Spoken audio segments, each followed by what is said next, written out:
tam sajivam sadvaitam savadhutam parijana sahitam Shri Krishna Chaitanya Devam Shri Radha Krishna Padan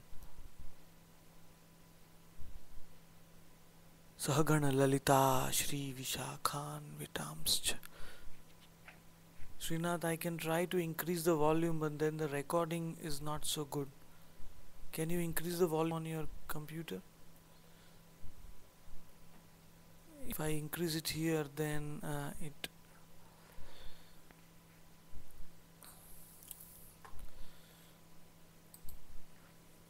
just please hold on.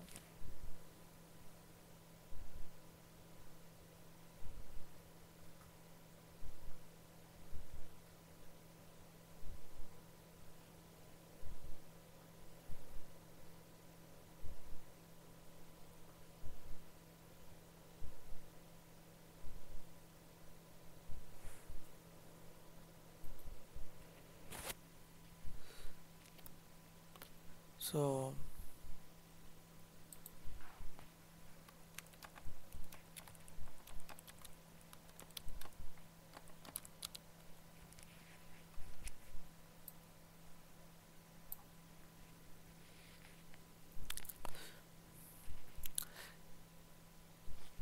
okay.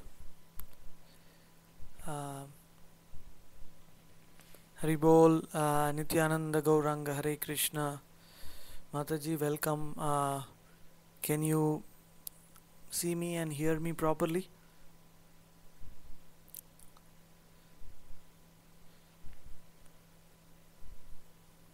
So today the topic of discussion is transcendental sound and how it affects our consciousness, how it affects our body, subtle body, gross body, and ultimately the soul. So as we know in the Vedas, now you can see the slide.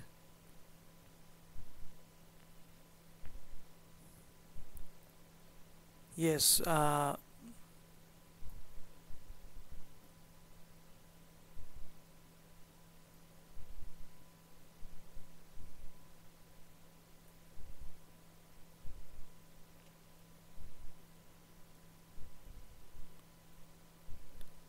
these are the participants in the room right now.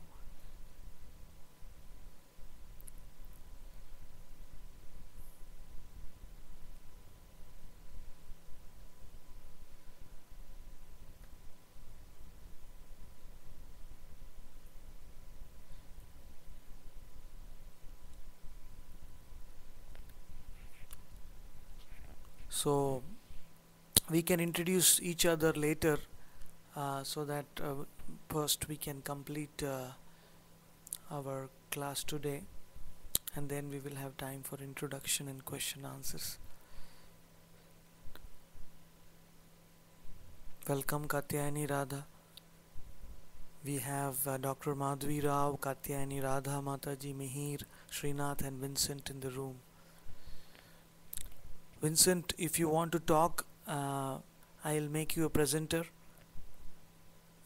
with your webcam and audio. Just let me know. Meanwhile, everyone can type. Those who want to talk, Gaur Premanande. We have Ishan Thakur also joining us. He's from Serbia.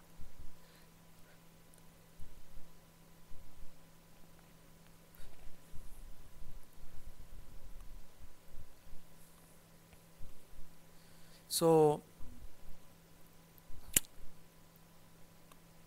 okay, no problem. Ishan, can you hear me?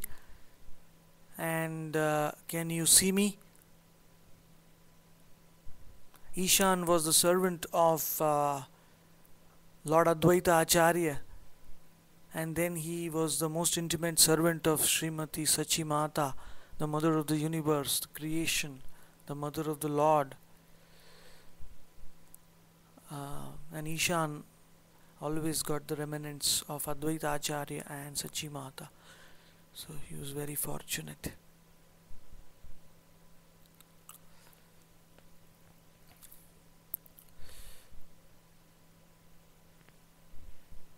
So we are discussing about divine sound today. The sound is the root of this whole creation. According to the Vedas, Anavritti Shabdat, this whole creation is manifested from sound. Without sound, we would not be here right now. So the creation, it consists of vibrations at various frequencies and amplitudes, and it gives rise to this variegatedness, to this variety we see right now in creation. The sound is the integral element of all the 5 Pancha Mahabhutas described in the Bhagavad Gita: earth, water, fire, air and ether. Each of them has a component of sound. So without sound, we are helpless in this material world. Without material sound, we cannot communicate with each other, and without spiritual sound, we cannot get out of this material world. So we are fully dependent on sound. It is the basic block of our material existence and our spiritual existence both. So sound is the medium which will ultimately cause dissolution of the universe also. Anavritti Shabdat. Brahma, he created this universe by hearing the sound. He heard 3 times Tapaha, Tapaha, Tapaha. In that way. And by meditating on the sound of the Lord, he meditated deeply on that sound vibration, and he got all the knowledge to create this whole universe, the 14 planetary systems. So you can see how powerful spiritual sound is.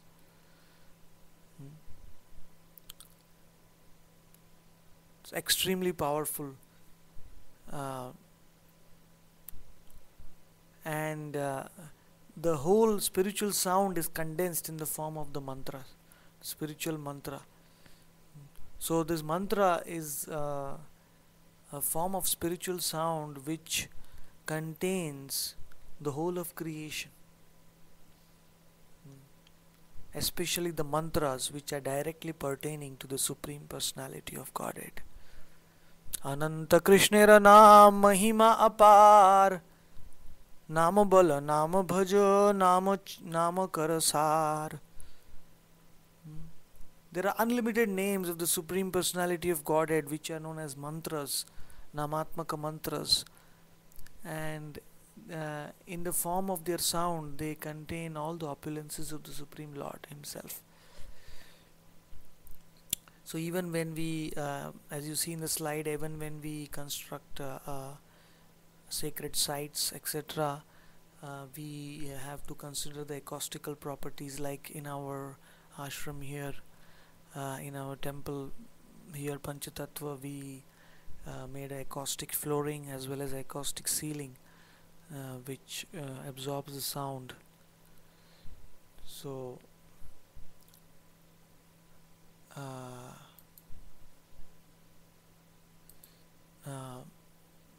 anything which is favorable to hearing transcendental sound, one should adopt in this human form of life.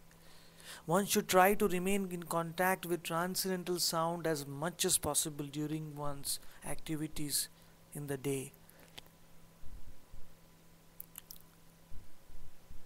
In the second paragraph of the slide, if you refer to that, when letters and syllables they come together, they form words, and both spiritual and mundane life are possible only because of sound and words. Without language, we cannot carry out any of our activities, because we will not be able to communicate with each other, will not be able to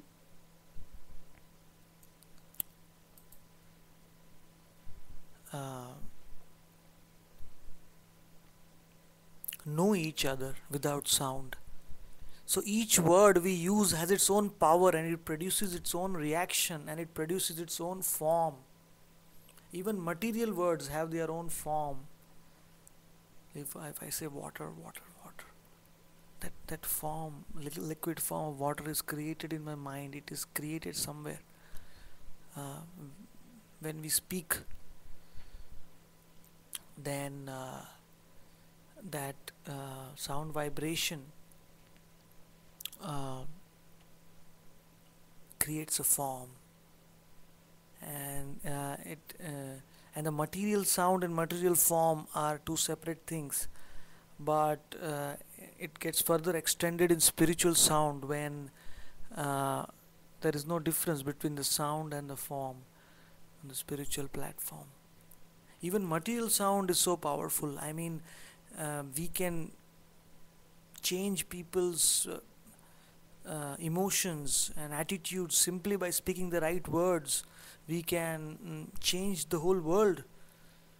So when imagine spiritual sound is so powerful, material sound, then one can imagine the mantra, the spiritual sound which contains all the potencies of the Lord, how much powerful it would be.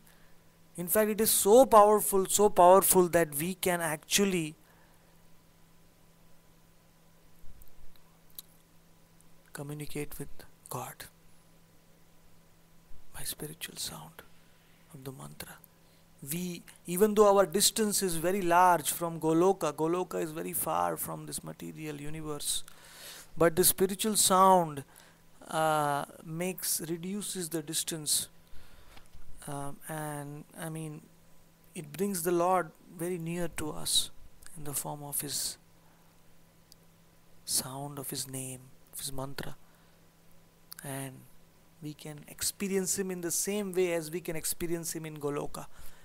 That's why Ishan quoted this verse, Nam Nam Akari Bahuda Nij Sarva Shaktis. Sarva means that one can experience Him in the same way in the material world by the power of His sound, of His name. So, have you any questions? Nobody is typing anything. Are all of you hearing?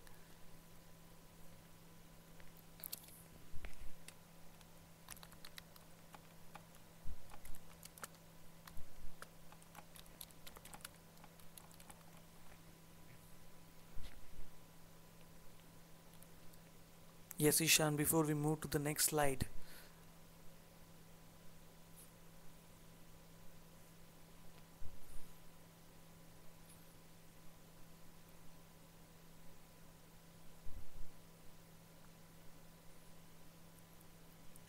Yes, that is true. Every name of God, Nam Nam Akari, Bahuda, Nij Sarva Shaktis. Every name of God is Namatmaka mantra because it contains the full potencies of the Lord.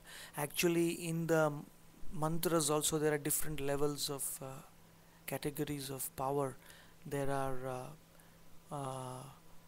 Pramukha Nam and Gauna Nam as described in Harinam Chintamani.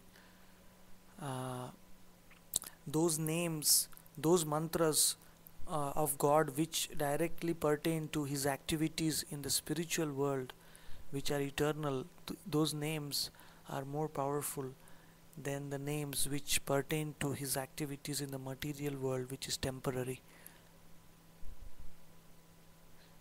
So, for example, names like Brahma or Brahma or Paramatma, Srishtikarta, Ishvara, and these names are secondary names because they pertain to His activities in the material world.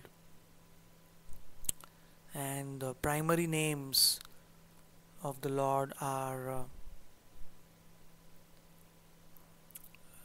Yashodanandana, Nandanandana, Nityananda,